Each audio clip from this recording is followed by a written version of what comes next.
हम आप लोग को एक महत्वपूर्ण प्रश्न लेकर आए हैं। तो आइए हम आज आपको बता रहे हैं कि बहुलक वह संख्या जो किसी दिए गए आंकड़े में सबसे अधिक बार दोहराई जाती है। जो भी आंकड़ा में आपको प्रश्न में दो से अधिक बार जो उसी संख्या को बार बार दोहराता है, हम क्या कहते हैं? बहुलक कहते हैं। आपको आरोही क्रम में सजाएंगे तो कह रहा है कि आरोही क्रम में लिखेंगे बहुलक। फिर कह रहा है कि बहुलक अधिकतम बराबरता वाला पद होता है। जो अधिक बार जो संख्या आता है उसी को क्या कहते हैं? बहुलक कहते हैं। तो देखिए 2 3 5 3 7 3 6 का बहुलक क्या होगा? तो सबसे पहले हम क्या लिखेंगे? आरोही क्रम में लिखेंगे। क्रम में होगा सबसे पहले इसमें छोटा अंक कौन सा है? 2 हो गया।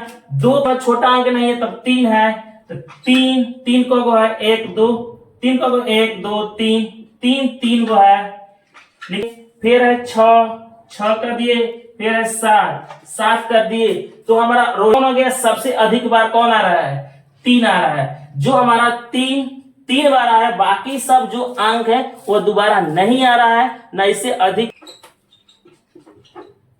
बहुलक होगा। कह रहा है कि बहुलक बराबर होगा अधिकतम बराबरता वाला पद। जो इसमें अधिक बार बार आ रहा है जो पद हो रहा है, तो कौन आपका बहुत बार बार आ रहा है बराबरता वाला पद? 3। तो आपका 3 आंसर होगा। दिक्कत नहीं होगा, आप इसको आसानी से याद कर सकते हैं। आप कभी भुलाइएगा नहीं। अब हमारा बहुलक ज्ञात करने के लिए हम 4 आपको प्रश्न दिए हैं। आपको आसानी हो जाएगा समझने में। 3 5 4 3 2 3 1 3 का बहुलक क्या होगा? तो सबसे पहले हम बहुलक ज्ञात करने के लिए आपको आरोही क्रम में लिखेंगे। तो आरोही क्रम हमारा होता है जो सबसे छोटा अंक होता है। तो हमारा सबसे छोटा अंक इसमें कौन है? तो हमारा 1 है। 1 कर दिए। इसके बाद कौन है? 2 कितने देखेंगे? 2 1 है। अब इसके बाद 3 है हमारा। तो 3 1 2 3 4 हमारा 3 है। तो 4 हम 3 लिख देंगे, लिख दिए। और हमारा फिर 4 और 5 है। तो 4 और 5 दिया रहता। हम आंकड़े को गिनेंगे सबसे पहले। तो 1 2 3 4 5 6 7 8 हमारा आंकड़ों की जो संख्या है कितना है? 8 है। जब हम आरोही क्रम में लिखेंगे कि देखेंगे कि 8 है कि नहीं। 1 2 3 4 5 6 7 8 हमारा आरोही क्रम सही हुआ। तो अब बहुलक कर रहा है कि जो संख्या बार बार आता है तो उसको क्या कहते हैं? बहुलक कहते हैं। जो संख्या बहुलक बराबर होगा तो बहुलक कौन संख्या बार बार आ रहा है? तो 3 हमारा है। तो 3 हमारा क्या होगा? आंसर 3। यही हमारा बहुलक हो गया। बहुलक बराबरता बराबरता वाला पद। तो अधिकतम बराबरता वाला पद कौन है? 3 है। तो हमारा बहुलक कौन हो गया?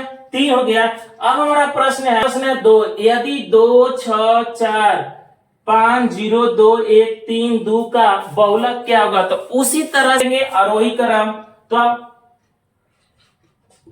आरोही क्रम लिखेंगे। जो हमारा सबसे छोटा अंक रहेगा तो इसमें हमारा सबसे छोटा अंक कौन है? 0 हो गया। 0 हो गया। कौन है? 1 कर देंगे। फिर 1 हमारा दोबारा नहीं है। 2 हो गया।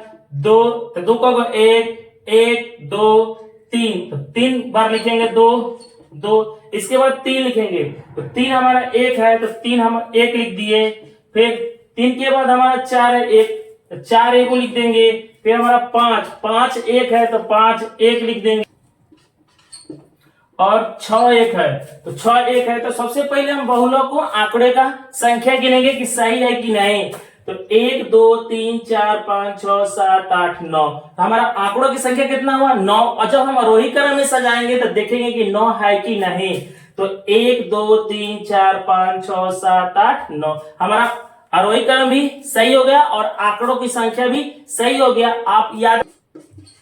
अब बहुलक होगा। जो बहुलक हम बोले हैं, क्या बोले हैं कि आपकी जो संख्या बार बार आता है, दोहराता है, तो कौन हमारा आंसर होगा? तो बहुलक हमारा होगा 2। कौन होगा? 2 होगा। तो हमारा 2 आंसर। जो 3 प्रश्न है कर रहा है कि यदि 9 3 4 7 2 9 6 7 9 9 का बहुलक क्या होगा? तो आप लिखेंगे यहां पर तो आरोही क्रम में। तो हमारा आप देखेंगे आंकड़ा हमारा सबसे पहले छोटा कौन सा है? तो छोटा अंक कौन सा है 2, देखिए 2 है, 2 कर दिए। इसके बाद हमारा 3, इसके बाद 4 है, 4 हमारा 1, फिर 1 6 है, फिर लिख देंगे तो 9 का को है 1 2 3 4, तो 4 लिख देंगे 9 को 1 2 3 4। तो गिनेंगे आंकड़ों की संख्या 1 2 3 4 5 6 7 8 9 10, कितना है 10 हो गया। और इसके बाद बहुलक हो गया हमारा कितना, सबसे अधिक बार कौन आ रहा है 9, कितना आ रहा है 9 9। जो हमारा 4 प्रश्न है तो इसका बहुलक कितना होगा आप कमेंट कर बताइएगा। ये आपका वीडियो कैसा लगा, अच्छा लगा होगा तो लाइक और सब्सक्राइब करते रहिए। आपको ये वीडियो कितना शॉर्ट में आपको बता दिए, समझने में दिक्कत नहीं हो। जो एग्जाम में जो बार बार आपको प्रश्न का दिक्कत कर रहा था, जो